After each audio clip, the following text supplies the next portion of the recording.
Vous avez sans doute remarqué, dans les rues, ces jeunes munis d'un smartphone à la recherche de ces figurines virtuelles jouant au Pokémon Go. Avec toute la prudence nécessaire, mais aussi une certaine dose d'audace, je me permets de faire le parallèle avec notre paracha de Massé, qui nous décrit les pérégrinations des enfants d'Israël dans le désert, en quête de ces nitzotzot, ces étincelles de lumière divine enfouies dans la matière, selon le Zohar. Mais commençons par le commencement. Les commentateurs s'interrogent sur l'utilité d'énumérer les 42 étapes des enfants d'Israël depuis l'Égypte jusqu'aux portes du pays des Canaan, sachant que la Torah n'est pas un livre d'histoire, mais un recueil de lois et de morale. Le Midrash Tanhuma cité par Rashi explique que cette énumération témoigne de l'amour de Dieu pour les enfants d'Israël, condamnés à errer dans le désert 40 ans, qui, tel un père avec son enfant, guéri d'une maladie, lui raconte avec émotion les différentes étapes de sa convalescence. Rabbi Moshe Darshan, le Sforno et Maïmonide proposent d'autres chemins pour justifier ce récapitulatif. Mais c'est le Rachaim Akadosh qui nous précipite dans le monde de l'ésotérisme.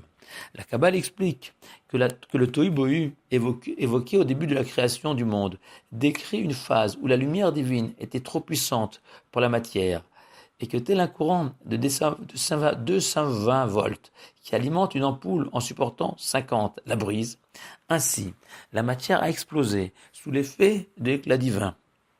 Puis, dans un deuxième temps, Dieu a diminué l'intensité de sa lumière et opacifié la matière.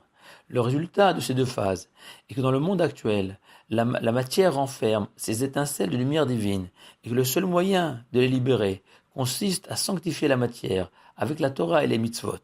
Et c'est précisément ces étincelles cachées dans le désert, un monde hostile, rempli de serpents et de scorpions, que les enfants d'Israël ont emporté avec eux lors de leur voyage.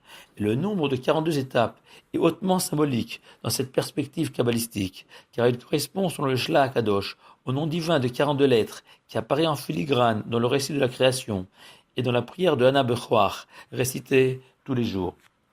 La vie d'un homme est comparée à un long voyage, de la naissance à la mort, et même sans être un immense kabbaliste, on ne doit jamais oublier que tout endroit, tout moment, peut être porteur de sainteté s'il est éclairé par la lumière de la Torah.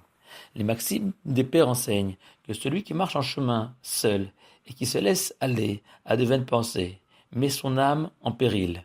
Le péril de ne pas remarquer ces étincelles de lumière divine à la valeur inestimable dont le chemin de la vie est parsemé. Le péril de se retrouver au bout du chemin avec sa besace vide alors qu'elle aurait pu être remplie de pierres précieuses. Bonnes vacances et Shabbat Shalom à vous tous.